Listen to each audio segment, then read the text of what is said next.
I'm Ginie from genies.be. Do you know how to describe your job? Are you able to explain what your job is?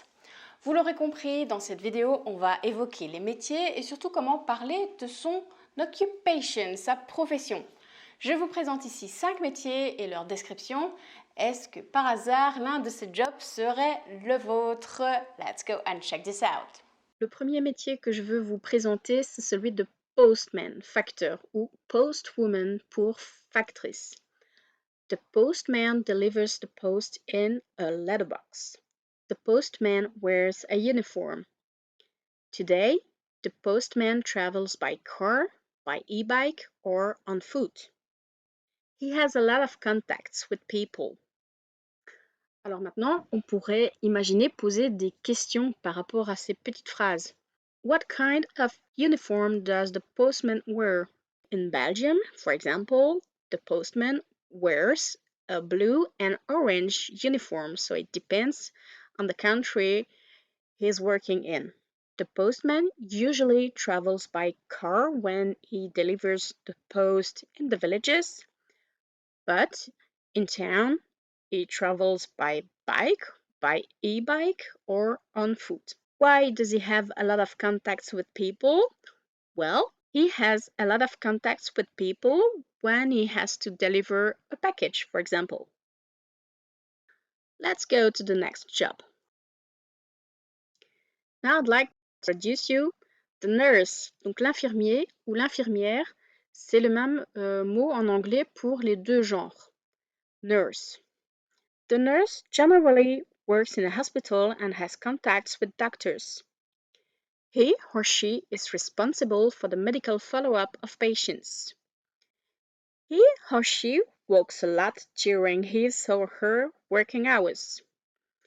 A nurse works on shifts, and working hours can differ from a week to another. So the nurse can also work in different departments of the hospital and be dedicated to the specific department. I'm thinking about pediatrics, geriatrics, or she can also help a doctor welcoming his or her patients. Her nurse works on shifts. That means she can begin very early in the morning and finish early in the afternoon, or she can begin work later on the day, later in the afternoon, for example, 2 p.m., and finish at 10 p.m. Let's now talk about the administrative employee. Un employé administratif ou administrative, c'est également employee qui est utilisé pour les deux genres. Well, let me tell you, I am an administrative employee and this is one of the widest jobs ever. He or she can work in every domain possible. He or she handles a lot of paper and numeric documents. The administrative employee is often an expert in multitasking.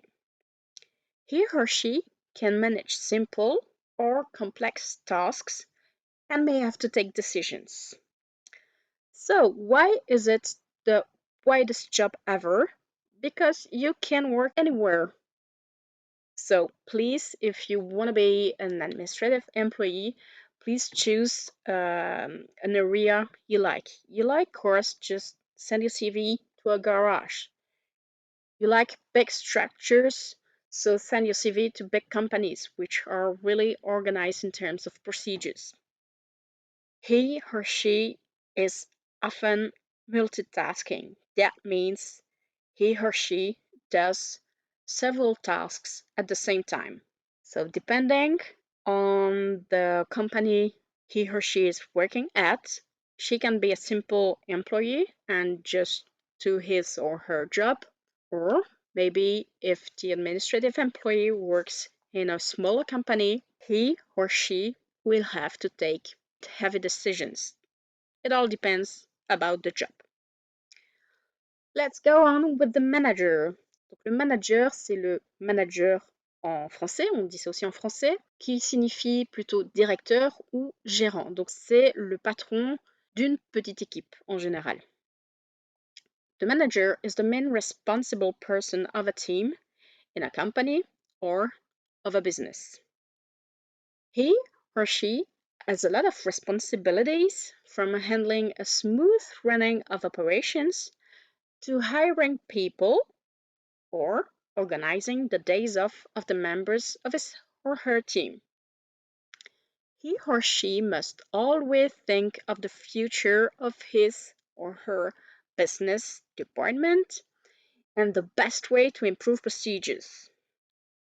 The manager will care to get enough money through sellings, public subventions, presenting a nice budget forecasting. Alors, qu'est-ce que tout ça signifie?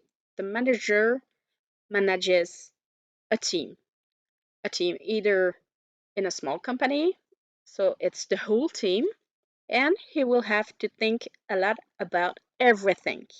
He must handle everything from A to Z, the global organization and all the projects that will allow the business to go on.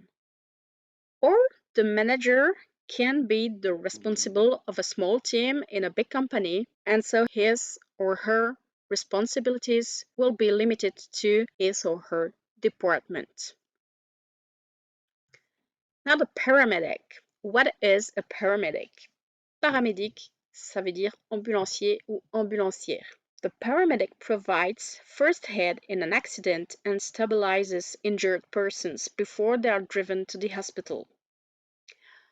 He or she is confronted to non-urgent situation.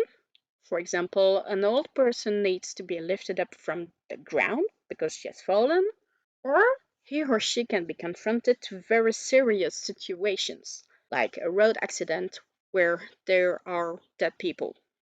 The paramedic must be in good shape, for he or she may have to lift very heavy persons or from any difficult position. He or she can't perform every medical actions. That's why there's often a doctor besides who takes the responsibility of the medical acts performed. So they have to like people a lot and be at their service. That's their main job. Is one of these jobs yours? Maintenant que vous avez vu comment faire, seriez-vous capable de décrire ce que fait a hairdresser, a mechanic, a baker, an architect, a policeman or a cleaner? Mais au fait, savez-vous comment se dit votre métier en anglais? Le vocabulaire des métiers, il est disponible dans le cours anglais débutant. N'hésitez pas à vous y inscrire pour en bénéficier, ainsi que d'une foule d'autres choses, bien évidemment, tout ça pour faire évoluer votre pratique en anglais. Mais ces dernières années, on a aussi vu apparaître un nombre important de nouvelles fonctions de bureau en fait. Do you have any idea what these office jobs consist in? A sales assistant, a quality assurance officer, a graphic designer, a web developer, a packaging planner. Quel que soit votre domaine de travail, l'anglais c'est devenu incontournable et d'autant plus dans un job de bureau où cette langue peut vous ouvrir de nombreuses portes, quel que puisse être votre domaine. Il y a énormément de jobs où on demande un minimum d'anglais pour interagir, pour pouvoir s'exprimer en réunion, même si c'est vraiment juste un tout petit peu. Et je ne parle pas que d'un job de bureau, je pense aussi à des gens qui travaillent dans un parc animalier par exemple, je pense à des multinationales où vous avez en fait différentes nationalités qui se côtoient et donc vous avez des contacts avec ces gens-là par la force des choses tout simplement. And you, what is your job? Just let me know in the comments with a small description of what you do for a living. Vous avez du mal à l'exprimer, alors n'hésitez plus, c'est le moment de rejoindre le programme anglais débutant. Je vous mets le lien en dessous de cette vidéo. Thank you so much for watching this video. Don't forget to subscribe and I'll see you again in the next video here on my YouTube channel. Take care. Bye.